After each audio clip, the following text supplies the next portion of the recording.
Hello students, welcome to Module 8 Part B. We're going to look at the time value of money here. This is a very fun, very common topic in accounting courses and finance courses as well. You also want to know this for your personal finances, so pay attention and you'll learn something useful here. We're going to start out talking about the difference between simple interest and compound interest. Simple interest is computing interest each period on the original principal only. No matter how long you invest, 1 year, 5 years, 50 years, you're only earning interest on that original investment. So quick little illustration. On January 1st, 2021, you borrow $5,000 for 2 years at an annual simple interest of 12%. What is your total interest cost? I'm not paying anything until I get to the end, but if it's simple interest, it doesn't really matter. Here's my formula, same thing as I did when I did notes receivable and notes payable in previous modules. Principal times interest times time gives me my interest. And 5,000 times 12% times the 2 years gives me my total interest of $1,200. In my first year, 5,000 times 12%, I incurred $600. In my second year, same thing, 5,000 times 12%, I incurred $600. That was because it was simple. My investment or my borrowing did not compound after the first year, so I didn't owe any more in the second year compared to the first year. Compound interest is going to now compute interest both on that original principal and, here's the difference, any interest previously earned that has not been withdrawn. This can be a substantial amount. It can add up significantly over time. I'm going to show that to you now. So let's just do a little comparison. $10,000 investment for 40 years at 12% interest. Let's look at what it would grow to under simple versus what it would grow to under compound. I start out with a $10,000 investment under the two columns here. And in the first year at 12% interest, simple, is going to grow 12% to $11,200. Compound is also going to grow 12% to $11,200. There's no difference after 1 year under the two, but under compound in year 2, the $11,200 is now the base for my interest. I get interest both on the $10,000 that I started with plus the $1,200 that I earned in year 1. So you can see at the end of year 2, I have a little bit more, $12,544 compared to $12,400 under simple. Each year under simple is only going up by $1,200, but the interest earnings period to period, it's increasing under the compound. Well, what happens in the later years? You can see, look at year 39 to year 40. I go up almost $100,000 in year 40, almost $100,000 of interest earnings in year 40 compared to just the $1,200 of interest under the simple column. So at the end of year 40, I'm left with $58,000 under simple versus many times more, $930,000 under compound. This is why they tell you when you're young, start investing now. You need time, but with that time and compound interest, you can be left with a lot of money at the end. So we're going to get into some time value of money concepts, specifically present value and future value. These are going to help us figure out how much do we need to invest now in order to achieve something down the road, or how much is something going to grow to down the road if I invest something now. So present value is the amount that must be invested now at a given rate of interest to produce something in the future. Future value is an amount that it's going to be worth at a future date if you invest it at a given rate of compound interest. So really this is how it works on the timeline. Present value is the early years and future value are the later years. And over time, it's going to go up. So that's why you see right here, the future value is greater than the present value. If I'm going to delay my expectations for use of the money, and I'm going to wait, I'm going to demand more in the future because of inflation, because of the usefulness of that money. If I'm going to invest now, then it has to go up in the future in order to reward me for that investment. So therefore, future value is a greater number than present value in these problems. We'll go through several of them. One way to solve them is on financial calculators. Here's 3 common ones that you can use. I like the one on the left, the HP 10BII. It has some buttons up here. They're very useful. You can do it really easy. I'll kind of walk you through how to do these in just a second. The BA2 Plus is also a common one. Here's those buttons on that calculator. If you have a graphing calculator that you have handy, you can use your apps. You just click on apps, and usually the first option is time value of money solver, and you'll be taken into this menu here, and you'll see the different pieces. I'll tell you what those notations mean here in just a second. So let's do a future value problem. We're going to figure out how much an investment would grow to in the future. Joe establishes a college fund for his daughter. He initially earns $600 in an account. It earns 8% interest. How much is his account going to be worth in 18 years?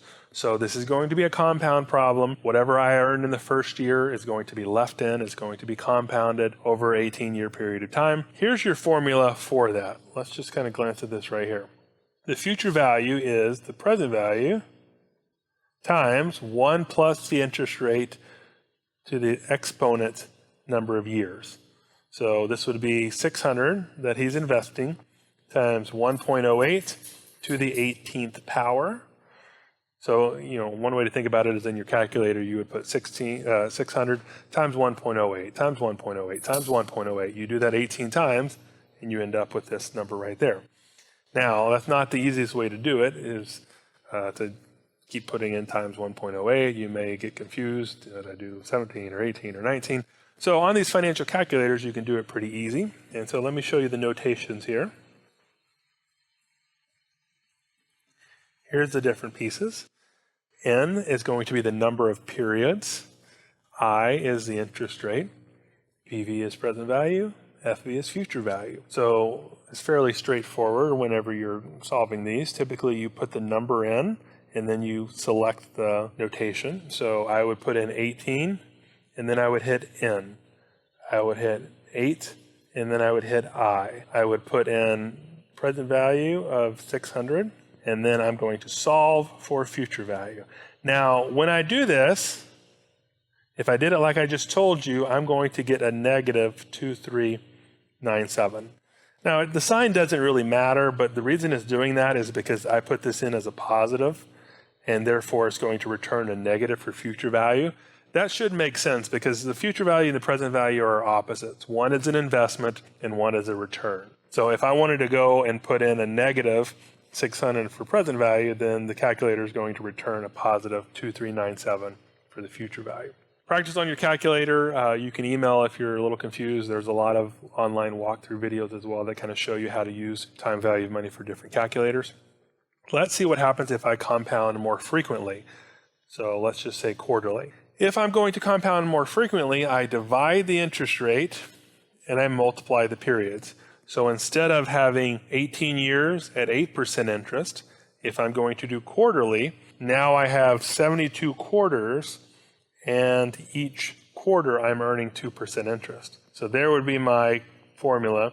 If I wanted to do it manually, if I was going to do this in the calculator, I would have N of 72, I of 2, present value 600, and then I would get the 2497. Let's do a present value. Let's go back to the left and figure out what do I need to invest now. Reggie needs $5,000 3 years from now to pay tuition. How much should he invest today at 10% interest to meet his goal? So here's my formula. I'm basically just moving around that formula that I saw a minute ago.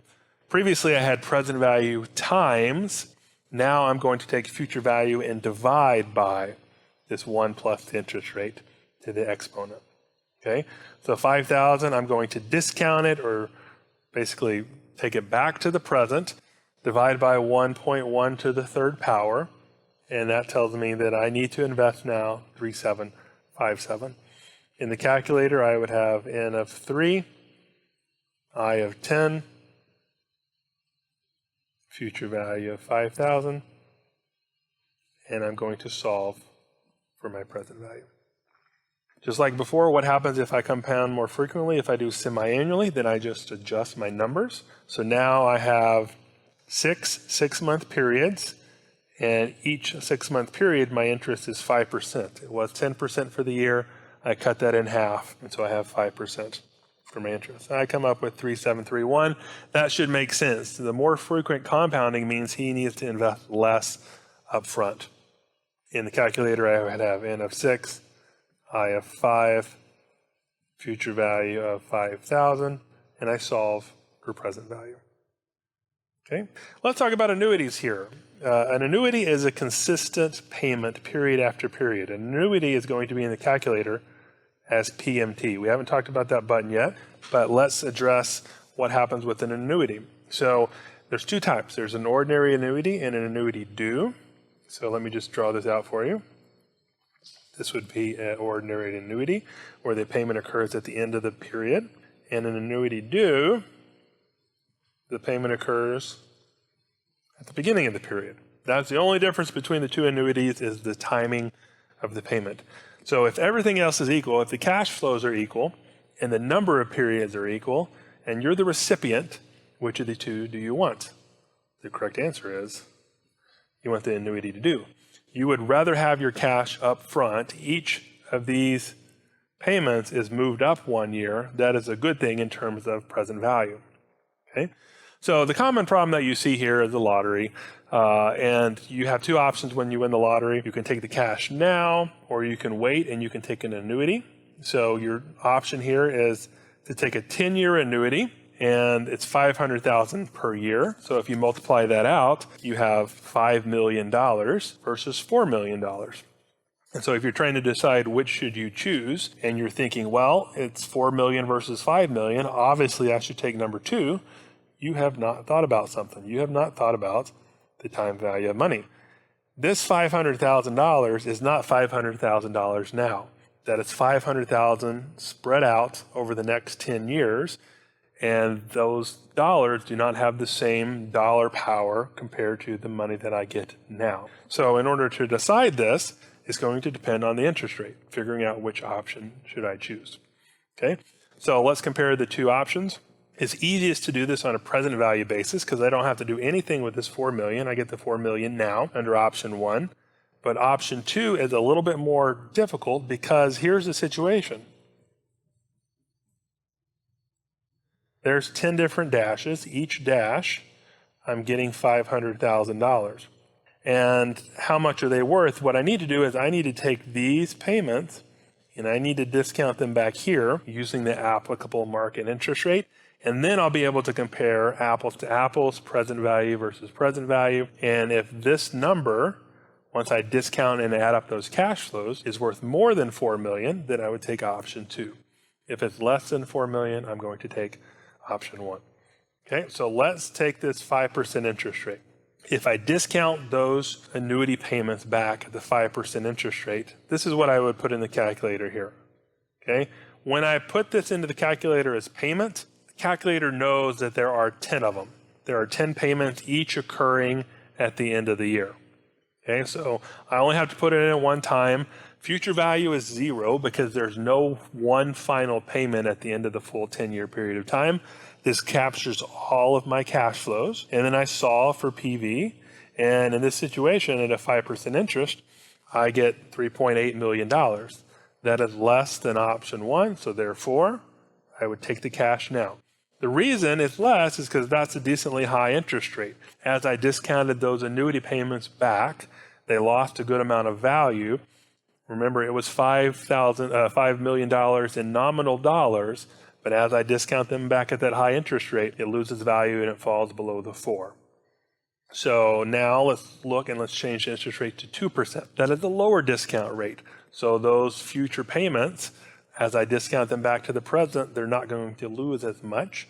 And if I put that in the calculator, I just need to change my I in the calculator. And now I have 4.49, which is greater than option 1. And so therefore, in this situation, since the interest rate is expected to only be 2%, it makes sense to take the annual payments because they have a $491,000 greater present value than option 1. That's how you would solve one of those problems.